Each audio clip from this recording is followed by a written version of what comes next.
Magandang araw po, welcome po sa aking channel, Nov9 TV. Patalasasan po, meron po ba kayong mga properties na napapabayaan or non-performing assets? Plan nyo ibenta, pero wala kayong oras sa pagbenta nito. Kung ito'y pagkakatiwala nyo po sa amin, tawag lang po kayo sa aking numero, usap po tayo, gawin ko po ng video for free. Yes, libre po, wala po kayong babayaran. Tutulungan pa namin kayong mabenta ang inyong property.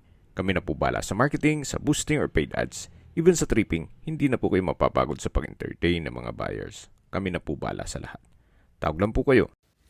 Nandito po tayo ngayon sa Playa Laia, San Juan, Batangas. Ito po ay isang seaside residential estate na kumpleto po ang amenities gaya ng hilltop clubhouse, beach club, beach park, ground clubhouse, at 24 hours po ang security. Mula po dito sa shoreline, walking distance lang po ang property.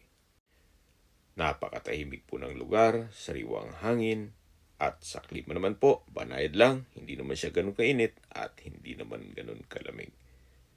Kaya maganda po ito para sa inyong retirement.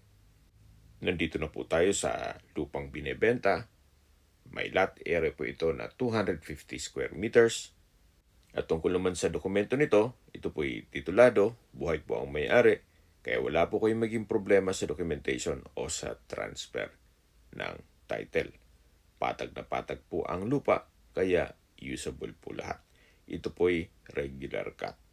Anytime po, once na ma-acquire nyo ito at makapag-decide na kayo na magpa-construct, pwede na po.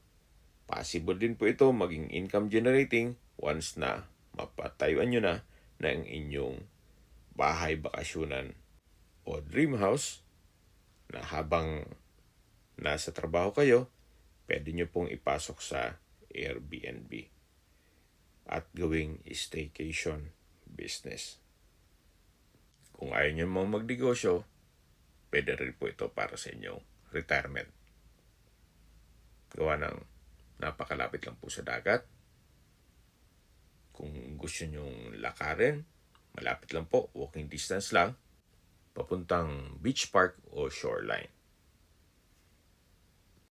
Tunghayan nyo po itong napagandang property. Hindi lang po sa ganda nitong lokasyon, kundi ang presyo nito. Gawa ng binebenta po ito ni owner below market value. At mamaya po sa dulong parte nitong video, pag-usapan natin ang presyo. So habang pinagmamasdan nyo po, pag-usapan na natin ang distance, location, at travel time. Mula po sa San Juan Public Market, ang distance is 21.6 kilometers at ang travel time is 30 minutes. Mula naman po sa San Juan District Hospital, ang distance is 19.7 kilometers at ang travel time is 26 minutes. Yan po yung lagi kong binabanggit sa aking video na dapat nyo i-consider sa paghanap ng property, yung meron pong malapit na hospital. Hindi ko naman po sinasabing sakitin kayo. Yan naman po for emergency purpose lang naman.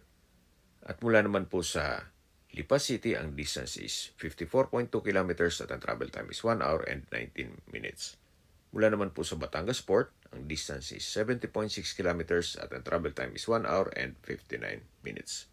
Kung manggagaling naman po sa Manila o sa airport, ang distance is 129 kilometers at ang travel time is 2 hours and 30 minutes.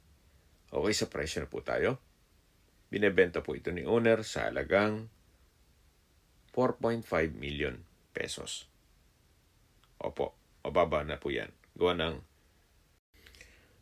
mataas na po ang bentahan ng ibang property dito. Kung may mga katanungan po kayo, tawag lang po kayo sa aking numero. At sa mga kababayan naman natin nasa ibang bansa, meron po akong Telegram. Sa mga iPhone user naman, may iMessage. Meron din pong Imo, Viber at WhatsApp. Same number lang po, 0917-316-3399. Sa mga nagtatanong naman po ng aming Facebook, meron po aming Facebook page na Nov9 TV at Facebook Real Video. Meron din pong TikTok at Instagram. May ibang YouTube channel po kami, the Nov9 TV channel, Nov9 TV Listings, Nov9 TV on the spot, Nov9 TV updates, at Nov9 TV house rental. Sana po naibigyan nyo ang video presentation. Paki-like and subscribe na lang po sa aking channel para ma-update din po kayo sa aking future listings. Kung sakali po hanap nyo yung mas malaking sukat ng lupa, meron din po kami ibang listings na pwede nyong pagpilian. Huwag po kayong mag-atubiling tumawag sa amin. Then, let us know your budget para malaman namin kung anong property pwede naming ilog sa inyo. Sa lahat pong viewers, subscriber at nagtiwala po sa amin, salamat po sa suporta. Ingat po kayo lagi at yung pamilya. Maraming salamat po.